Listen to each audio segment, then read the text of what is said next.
Buenas tardes, compañeros, compañeras, profesor. El día de hoy les voy a exponer sobre el capítulo 2, comenzando con diseños totalmente aleatorizados del texto Diseño de experimentos. Como primer paso tenemos la construcción del diseño de investigación, donde la hipótesis de investigación, el diseño del tratamiento y el diseño del estudio experimental o por observación constituyen el diseño de la investigación para el estudio. Los tratamientos se diseñan para resolver preguntas o hipótesis planteadas previamente. Un paso importante es cómo aleatorizar los datos.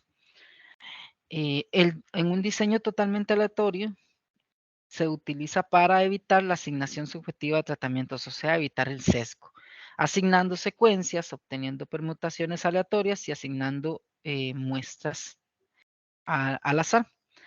Para ello, por ejemplo, podemos utilizar la tabla de números aleatorios que vemos acá en la imagen, con la cual podemos ir asignando una serie de números que posteriormente serán la identificación de cada una de las muestras que se van a utilizar. La preparación de los registros de datos para el análisis. Aquí es importante que realicemos durante la etapa previa a la investigación una recolección ordenada, sistematizada, con una secuencia o lógica para que la información, cuando la vayamos a utilizar en programas de computadora, sea lo más eficiente posible. Por ejemplo, acá tenemos una tabla de datos recopilados, donde se fueron asignando algunas características como el corte, tratamiento, el tamaño, etcétera, de las muestras.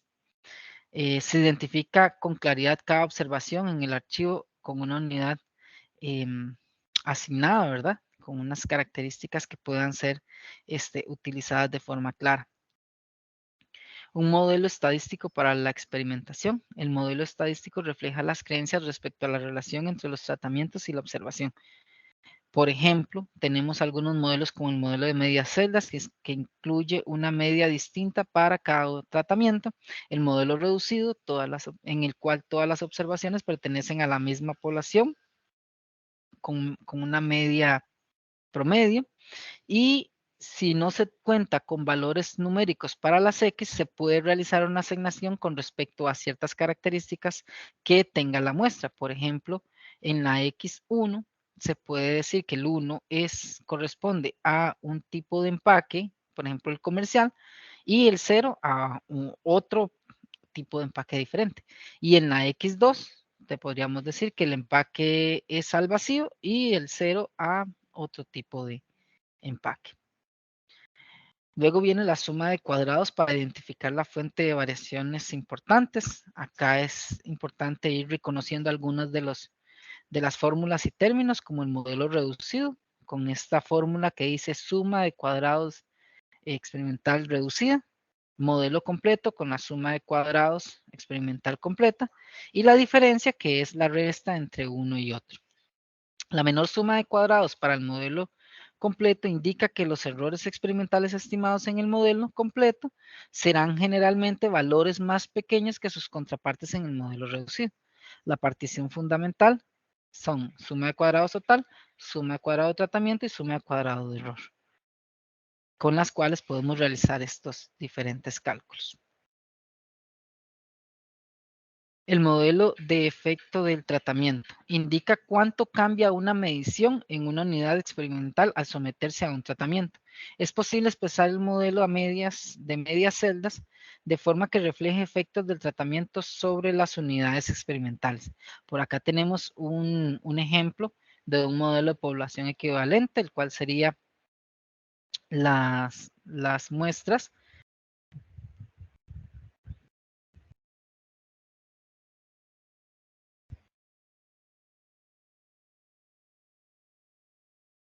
Se ha quedado pegado.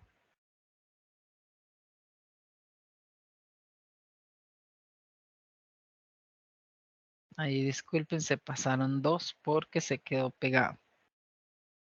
A ver, aquí. Ahora vamos a hablar de los grados de libertad.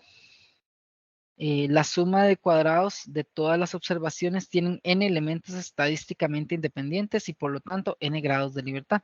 La suma de los cuadrados del tratamiento se determina a partir de la diferencia entre la suma de cuadrados experimental para los dos modelos, siendo la fórmula de cálculo suma de cuadrados de tratamiento igual a suma de cuadrados experimental reducida menos la suma de cuadrados experimental completa.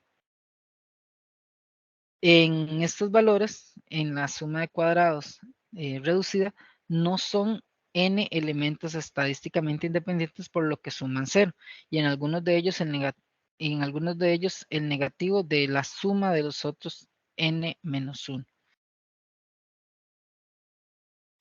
Los grados de libertad para estas diferencias se pueden determinar como la diferencia entre los grados de libertad de la suma de cuadrados reducida y la suma de cuadrados completa.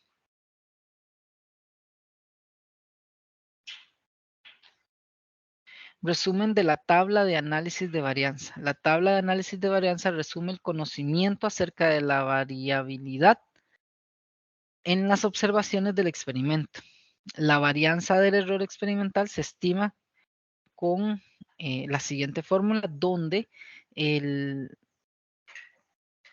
S cuadrado se conoce como el cuadrado medio del error, o CME, y la otra medida, el cuadrado de importancia, es el cuadrado medio de tratamientos, CMT, que se calcula con la siguiente fórmula. CMT es igual a suma de cuadrados de tratamiento entre el total de tratamientos menos 1. El CME es un estimador sin sesgo de varianza del error experimental. El valor esperado de CME es igual a la muestra.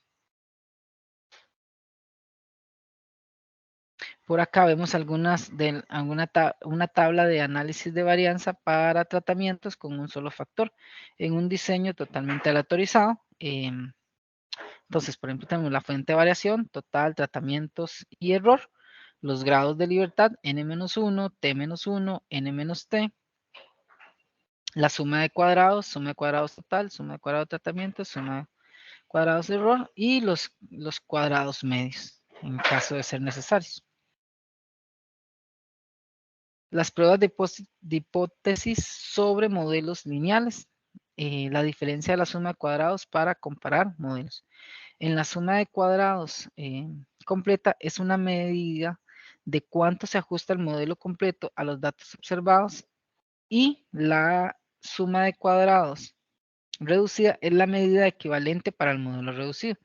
Aquí podemos entonces utilizar lo que llaman la prueba F, en la cual se toma la suma de cuadrados experimental menos la suma de cuadrados completa entre la suma de cuadrados completa. El estadístico F para probar la hipótesis del modelo.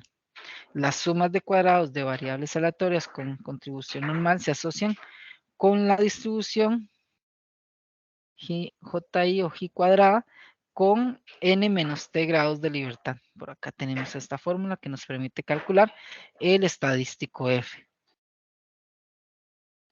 Las pruebas de significancia y pruebas de hipótesis se utilizan para determinar qué tan significativa es una prueba estadística y es la probabilidad de exceder el valor estadístico de prueba bajo condiciones de hipótesis nula.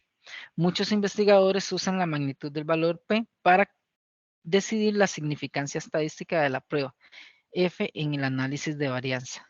Es común que se proporcione este valor en análisis de resultados. La mayoría de los programas de cómputo para el análisis de varianza incluyen el valor de la probabilidad para el estadístico F. Entonces, en este caso, digamos, inclusive en los programas computacionales nos pueden dar este dato directamente, ellos ya lo desarrollan.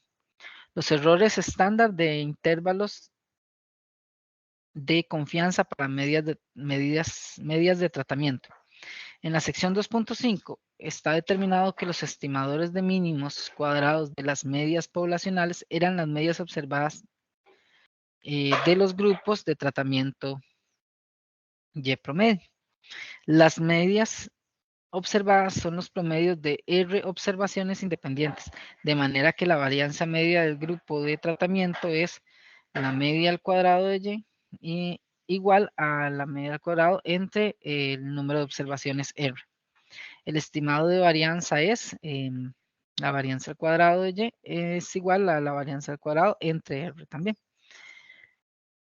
Y también se puede el estimador de error estándar de la media, que es la raíz cuadrada de la varianza entre el número de observaciones R. Con esto podemos calcular los errores estándar. La diferencia de número de tratamientos de réplicas de los tratamientos. Puede ocurrir diferente número de réplicas debido a la pérdida de algunas unidades experimentales durante el estudio. Los efectos más notables de estas pérdidas es que pueden aparecer réplicas desiguales en los cálculos necesarios para el análisis. Es importante considerar asegurarse de darle seguimiento a la información desigual en todos los grupos de tratamiento, conforme se vayan realizando los cálculos y demás. Tener siempre en cuenta que, ¿verdad? Hay algunos grupos donde no se cuenta con, por ejemplo, el número igual de muestras. La pérdida de observaciones en un grupo de tratamiento tiene como consecuencia una pérdida proporcional de la precisión de las estimaciones de la media en ese grupo, con respecto a los grupos en los que sí se cuenta con todos los datos. Por ahí es importante entonces esto, ¿verdad? Porque sí nos va a generar una diferencia entre las medias de cada grupo. ¿Cuántas réplicas para la prueba F? Esta sección se determinará, en esta sección se determinará el número requerido de réplicas utilizando un método basado en el estadístico F. La potencia de la prueba de hipótesis es la probabilidad de rechazar la falsa hipótesis nula. El estadístico F0, que es el que se va a utilizar, se usa para probar la hipótesis nula, donde los tratamientos, el número de tratamientos es igual a 0. La potencia de la prueba, dada por la fórmula 1 menos B, potencia de F la media, B1, B2, entre la hipótesis 0 falsa, donde la V1 y la V2 son los grados de libertad y el parámetro de espaciamiento también dado por la siguiente fórmula. Si la hipótesis nula es cierta, entonces el parámetro de desplazamiento tiene un valor igual a 0, puesto que todo tratamiento es igual a 0 y la F0 tiene una distribución de forma centrada. Esta sería mi participación. Les agradezco mucho su atención. Muchas gracias.